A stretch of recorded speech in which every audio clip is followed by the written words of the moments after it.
Welcome, ladies and gentlemen, and welcome to the Careers You Did Not Know About podcast. I'm your host, Dave Kuzminski, and we are discussing the future of the water and wastewater industry and the people that run it. And for our first episode, this is the premiere episode. We have a very, very special guest with us on the line, and we have our basically, she is the branch chief from the Department of Public Health, Ms. Lori Mathieu. So, Lori, how are you? Good morning, Dave. I'm very well. Thank you for having me. Well, this is going to be, I wanted to start this series off with you because you are the head linchpin, so to speak, on, everything about water in Connecticut. And we certainly appreciate all your efforts and all your years of service. And not only that, all your knowledge base. So thanks for coming on. And hopefully we can share with our young listeners how you got into the industry and go from there. So starting things off, tell us a little bit about your day job. Thank you, Dave. Oh, well, my day job, I am an employee at the State Department of Public Health in Hartford. I have been employed with this department ever since I walked out of college at UConn up in Stores in May of 1988. Wow. So I'm yeah, exactly, right? A long time. So coming up, I think that's 34 years. I have a hard time even admitting it these days. Yeah, you're still on the honeymoon. Yeah, exactly. So I am known as a public health branch chief. That's my formal title. Mm-hmm. And as a branch chief, I oversee the drinking water section and the environmental health section and a branch administrative and programs section. So we have oversight of drinking water in the state of Connecticut when it comes to public water supplies, and we uphold primacy of the federal law that oversees drinking water since the 70s. Mm-hmm. And that's the Safe Drinking Water Act. It's administered by EPA at the federal level. We take their laws and all of their rules and incorporate them into the state of Connecticut laws and have to enforce and compliance with our public water systems, which there are 2,400 of that serve about 2.9 million people in the state of Connecticut. That's one side. And then there's a branch administration group, which is a lot of administrative functions. There's many federal grants across my group, as well as a lot of refills of positions constantly coming and going. And also we have a very exciting new efforts ongoing with emerging contaminants. We have new units that deal with emerging contaminants and work with our colleagues in state agencies, as well as a new Office of Climate and Public Health, which we're very excited. We're very excited to stand up. And so that's the branch part, branch administration part with some programs, as well as also the third leg of the branch is environmental health.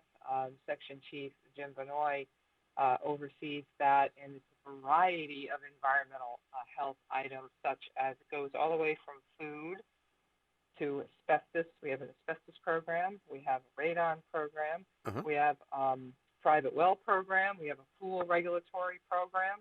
We have a septic environmental engineering program.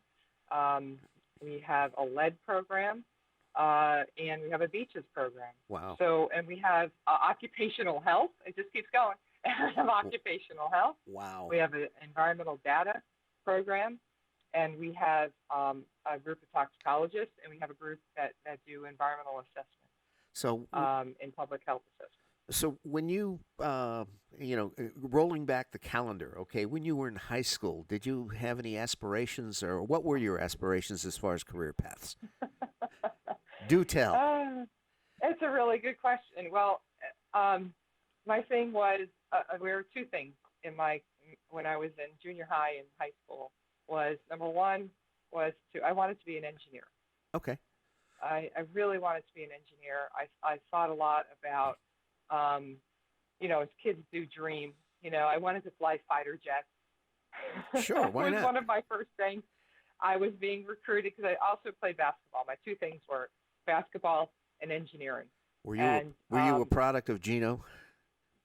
Well, I ended up doing fairly well at Ellington High School and was recruited by many colleges. and decided to take a scholarship from the University of Connecticut. Gino was not the coach at that time, Oh, but I did play for him for 2 years, my nice. junior and senior year. Yes, I had the great pleasure of playing for who is now a Hall of Fame coach, and a wonderful person, Absolutely. wonderful personality. And I tell people all the time, a lot of people ask me, what is he like? I said, he's the most difficult personality I've ever dealt with. Uh-huh. But he's fair, but he's tough. Yeah. Extremely tough. And so I know a lot of people, always ask me that question about him. But back to my high school days, so I was really very interested in engineering. And at that time, sort of a fun story, my senior year, we started to get the new computers. Ah, and technology. They were the technology. We had the first computer class ever in our high school my senior year. And it was exciting. And I really wanted to get involved in computer engineering. Nice. And that was my first classes at UConn. That's what my first degree was in computer engineering. Uh-huh. I didn't make it really far. I wasn't very good at it. Realized I liked mechanical and civil engineering better, so I focused in on those. Took a lot of classes. Playing basketball at Division I and doing engineering labs didn't quite mix and I realized that I needed to maybe change course a bit, so I did that and went into the School of Liberal Arts and Sciences and finished my career and degree in environmental planning. And it's an individualized major that incorporates 4 disciplines, which are sort of fun, right? So mechanical and civil engineering are 2 of the disciplines that are part of my major. The other 2 are geography and anthropology. Oh, so that's a mix. Right. Yeah, so it's a quite, I love the well-roundedness of it. I was able to incorporate the classes that I took in engineering that I still to this day still enjoy thinking about. Crazy as it sounds, I love differential equations. I love the upper division calculus. Nice. Just couldn't do well on tests. But man, other than that, I loved and enjoyed that. I enjoyed math very much. Chemistry as well as physics were a big part of my classes in the School of Engineering. Very much enjoyed all of that, as well as then incorporating in my junior and senior year geography, geology, anthropology, and then thinking about the environment. Took a lot of classes in environmental planning, environmental management, environmental science, which really got me interested in mixing all of those disciplines. Yeah, sure. And with anthropology as well, and the study of people, and study of culture. Well, you get to do a lot of that in your day job. I do. I do. So I feel very lucky and, very, very blessed to be in this space at this moment in time. Given what I did study in school, I was able to get a job. Actually, I got this job at the Department of Public Health in April of 1988. Wow. Before I actually graduated from UConn. Uh-huh. Is that an internship program? No, it actually was a full-time job. Really? I guess they don't do that today. Right? So they don't let you get a full-time job until after you graduate. Okay. But at that time, it was a thing. And so the one thing that was really instrumental that started, along with me taking the classes that I did in my individualized major, I needed to take a full-time internship. That was part of my major. Uh-huh. So in working up at UConn with the people in the cooperative extension group, which I believe is still up there, they were instrumental with connecting me with a state job, an internship. Okay. And I had a few to choose from, and all of them were with the DOT. Oh, okay. So they weren't necessarily with water then? No, I ended up working because it was more on the engineering side. Oh, okay. There was there was an internship in highways. There was an internship in airports. There was an internship in the railroad. in Okay. railroad. Oh, wow. So I ended up working in the railroad planning section at the DOT for 6 months, which the people that were there, I believe, are all now retired. But James Boyce was my very first supervisor Uh-huh. professionally, and he helped me along. He said, Lori, we were doing spreadsheets, Uh-huh. Quattro Pro and Lotus 123. Oh, Do you my remember, God. do you remember all of it? Oh, my Right, God. the good old days, Yeah. right? Doesn't it take you back? Oh, Right, yeah. so I learned that, and we did spreadsheets, and we were doing a lot of planning about Metro North. Um, we were doing a railroad survey about people's, comfort on the rail lines and what people wanted. So we went off to the rail stations and went and did the survey. I was invited to a meeting, and I got to go on the train and ride in the front of the train Hey, to there go you down go. to New York City and meet with the people from Metro North, from New York City.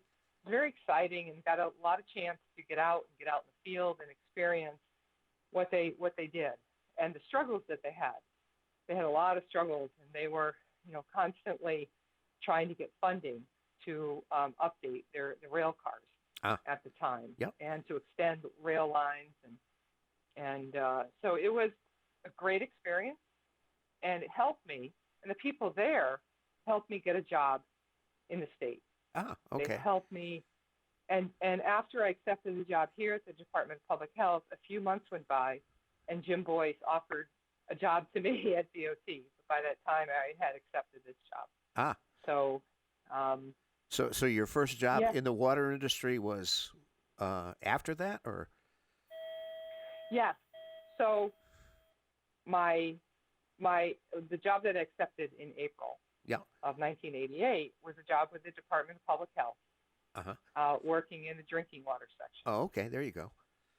Right. So I started in May, right after graduation ceremonies. I Uh-huh. started in May, and my title was planning analyst, Connecticut career trainee. Ah, And I was a trainee for 2 years, and worked on reviewing water supply plans.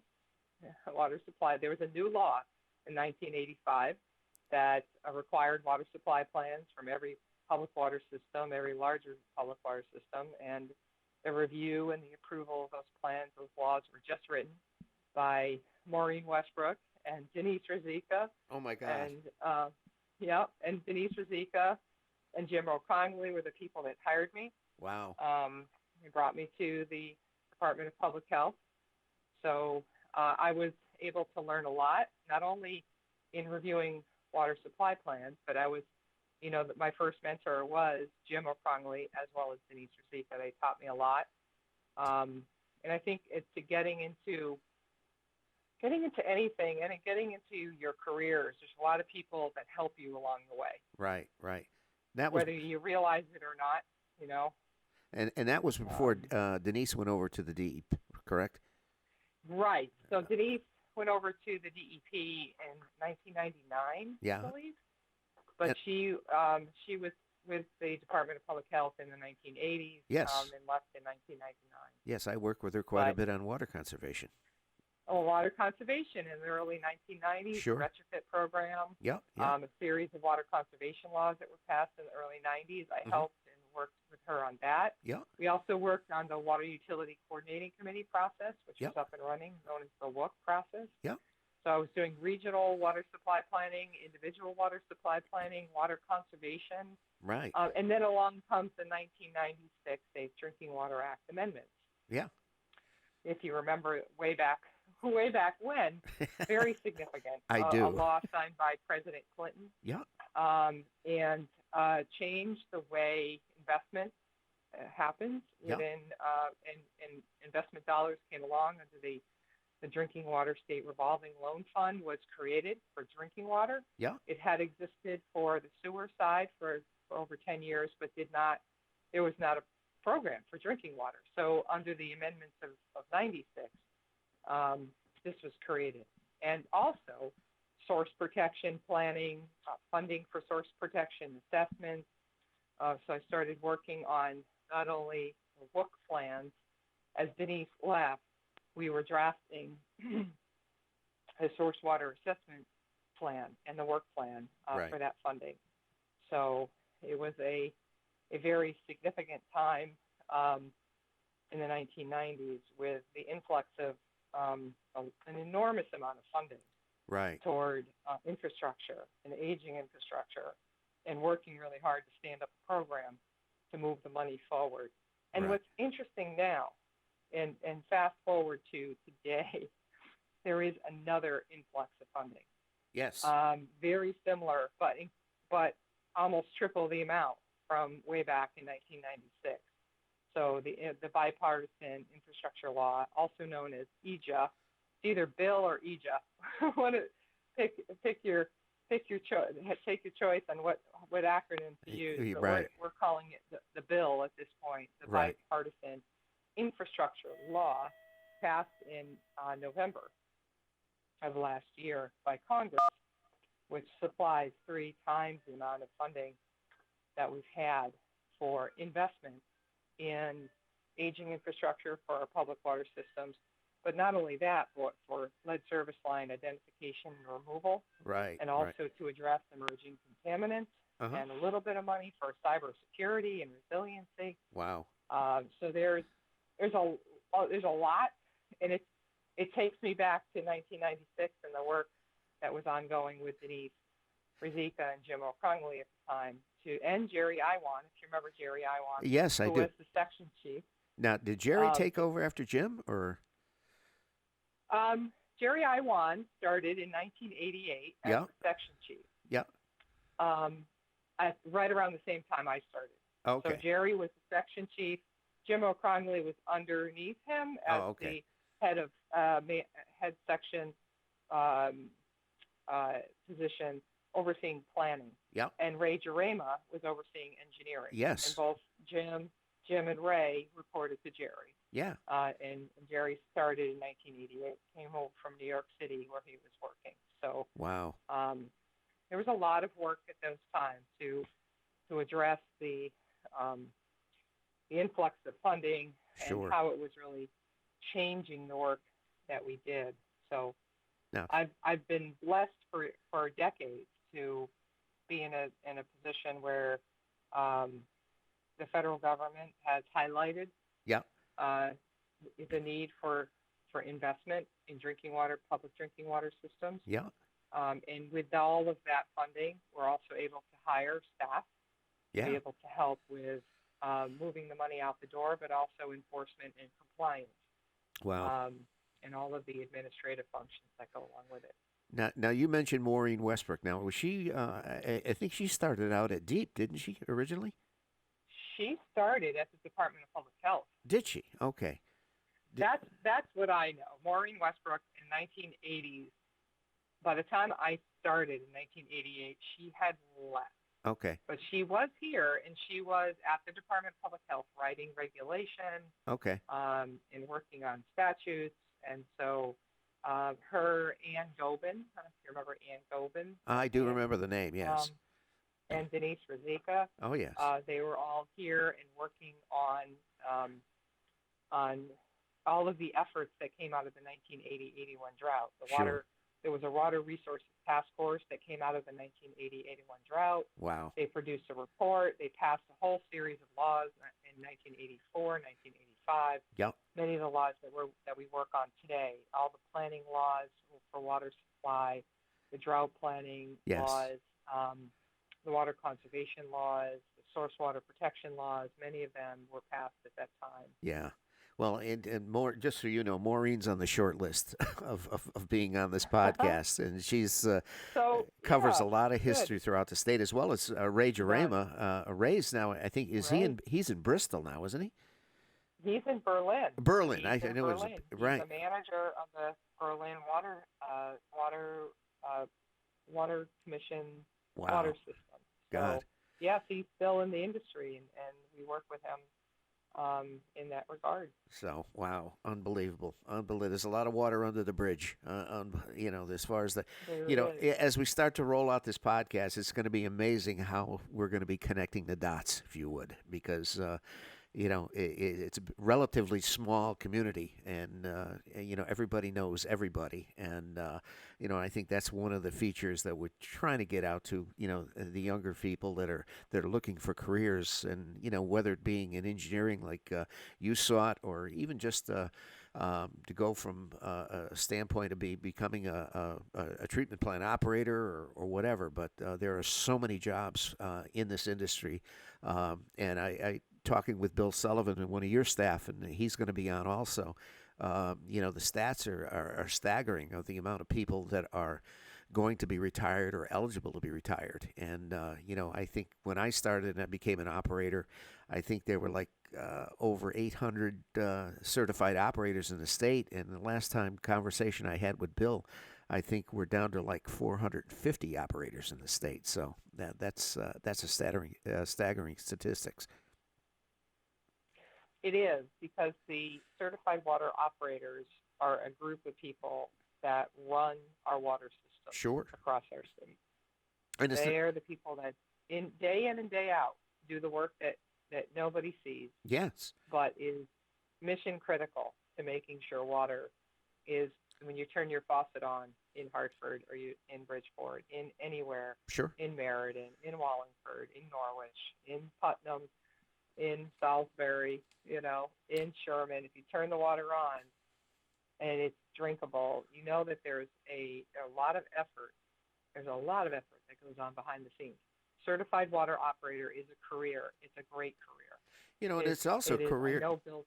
Yeah. It's also a career that you don't necessarily have to have a college degree to get started in. Correct. Certainly. Correct. A lot of the hands-on, whether it being a cross-connection inspector, or whether it be a treatment plant operator, or just, a meter reader or construction, these are jobs that are out there in the industry, and these are careers that, nobody ever sees, that make this industry go. And it makes, potable water is, you're on, so to speak, the upper part of the food chain, if I can, use that analogy, but from the regulatory side. But there's a whole lot of happening down, when you get down to the nuts and bolts of every water system in the state, that have a certified operator to run it. Yes. I would say the most important job is a certified water operator. The people that are out at the pump station in the middle of the night, making sure that pump station is still working. Or fixing a leak. Fixing a leak in the middle of the night, when everyone else is sleeping. They are in the freezing weather, in horrible conditions, doing their job. Yeah. Doing their job and doing it well, and knowing how to do it is so very important, and getting the training. So I know Bill's going to talk more about all of the details, but I will tell you that this influx of funding that I spoke of, this infrastructure funding, we have a great need for people to do the work, to replace water mains, to upgrade treatment plants. There's a lot of jobs that will come about because of this on the plumbing side, on the electrical side, and on the certified water side. It's like almost, it is in our state, all hands on deck when it comes to using this funding in an appropriate manner. Our job is very much administrative. We have to make sure the federal, this money comes in, is programs money that comes in through EPA, comes into our Department of Public Health to administer. We have primacy of the Safe Drinking Water Act. We have a drinking water state revolving loan fund program, which has been around since 1996. That money comes here. We administer it. We have Cam Walden, who's the lead engineer, and a group of engineers that oversee it. But the plans that are drawn, the work that's put forward, the call for projects, as a matter of fact, is going to start soon. There we go. That'll announce, it's going to start.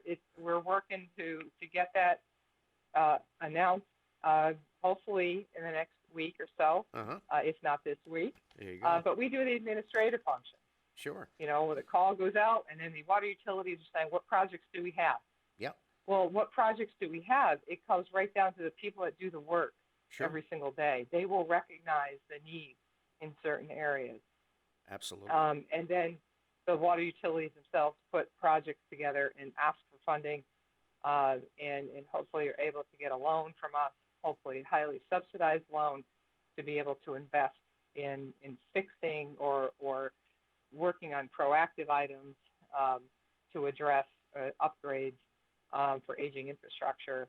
Or, there's always something new on the horizon in drinking water, and the newest thing is perfluorinated compounds and the threats of contamination. Oh, the PFAS and the PFAS, yeah. PFAS, there's always something. We have an uptick in sodium and chloride. We have manganese. We have all sorts of different things in water quality and quantity that we have to manage at the state level, but also utilities manage.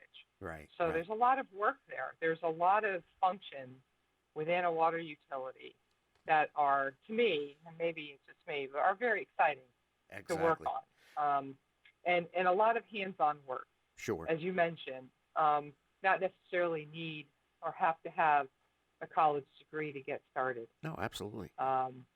Again, when you're talking about, even from clerical, you've got billing clerks, you've got HR people, you've got accountants, and, all of that, are careers, but all of those careers can be applied in the water industry as well. So getting back to that, okay, what's your favorite memory in the water industry in your tenure? Well, I have so many. I will start from way back.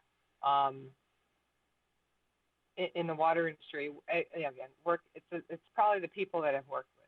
So in the 1990s, working with Denise Ruzicka on the retrofit kits, on the work process, the water utility port. It's the people that you work with that help you get your career in line and keep yourself focused on where you need to be. So working with Denise on that, working with Denise when the Safe Drinking Water Act funding came along in '96 and developing the source water protection work plan, and just working with her. And, then when she left, another great memory is actually working with Daryl Smith, if you remember Daryl. Daryl was a Regional Water Authority. Regional Water Authority, retired vice president in charge of water quality, and decided he retired and decided he just wanted to come in and do some work.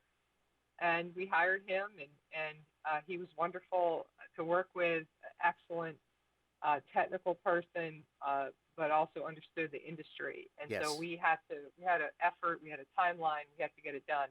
So working with Daryl Smith, Tyler Claycamp on the source water assessments and getting those done back in April 2003. Yes. And fast forward a bit, the state water plan, being part of the Water Planning Council with Jack Zukowski was thrilling for me. Becoming part of the council to represent our agency is an honor. And to put together the legislation, working with legislators in 2014, that was very significant. Sure. But also helped us, that same legislation that required the state water plan and gave us $1 million, also helped us with some funding issues that we had, known as the fee assessment, which we were able to get in place. And there's a number of legislative initiatives working with our colleagues internally here that we've been able to move forward over the years. But the state water plan was a big effort on many. Representative Jonathan Steinberg being one of the lead, Representative Mary Mashinsky, again, being the leads and the leaders within the legislative session, and answering their questions, working with them, and seeing how they worked and moved the legislation through the process was very significant for all of us. And to have a state water plan after 70 years of trying to have a state water plan was weird. And then to secure the funding, as Dave Levasseur from OPM worked really hard to secure the funding, and then hire the consultant, CDM Smith, and work with someone like Kirk Westfall, who's brilliant, and put the plan together under CDM Smith. It was a wonderful experience, and I think significant for the state of Connecticut. It's wonderful to be part of that. Absolutely. And now today, as I sit here, with many additional responsibilities, and with COVID-19 over the last 2 years. Yeah, that has changed the complexion of things, to say the least. It certainly has. We are now teleworking. 80%. What 2 years have changed a lot, and we've been able, when we were first told to go home, and our whole mission was, we'll find a way to do it. We'll figure it out. We'll keep everything moving forward. We're not going to let anything drop. And you have. And we haven't. And some things have slowed down. I'll tell you that. Well, it's different. It is very different. Sure. It's unusual not having face-to-face meetings. I miss not seeing staff every day. I come into my office and I'm here probably 40 or 50% of the time, and you don't get the chance to see many people. But we hope that we can start to get back to a sense of some normalcy where we have some face-to-face meetings and don't fully rely upon Teams and Zoom and GoToWebinar all the time. But COVID has really changed the nature of our work, and we are hopefully stronger for it. Sure. And that we will learn a lot about how to use this technology to our best advantage. Exactly. So, exactly. Well, yeah. Anyway.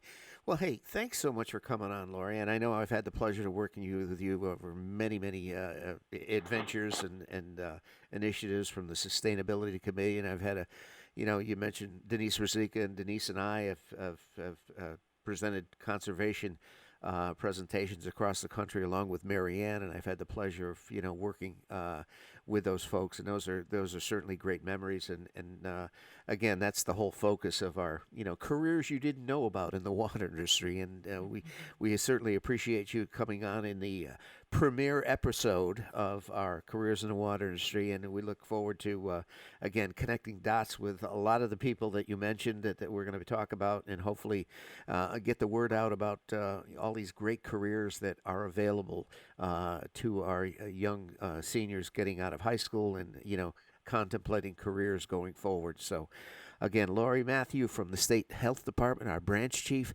Lori, thanks so much for coming on, and we look forward to working with you, and we'll probably see you tomorrow afternoon on the Water Planning Council meeting.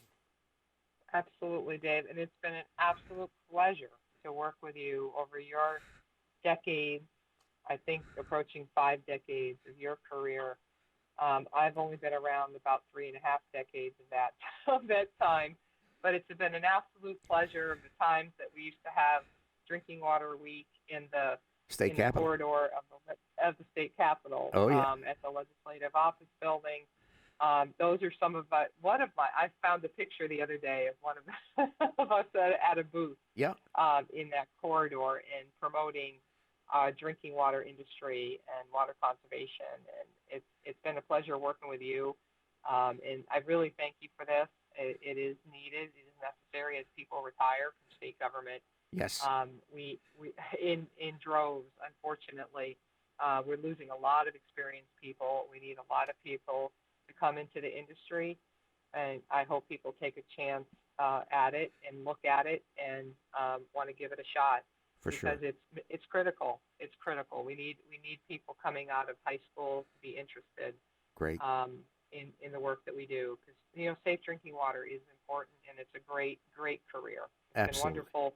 It's been wonderful for me, and working in public health and environmental issues. Environmental health is again, I feel very, very blessed to be in this space. Fantastic. All right, Lori, thank you so much. And on behalf of all of us here at Careers You Didn't Know About in the state of the water and wastewater industry, I'm your host, Dave Kuzminski, and stay tuned for future episodes, which are going to be highlighting a lot of the careers and the people that run the industry. So thanks so much, and we'll see you again soon. Thank you.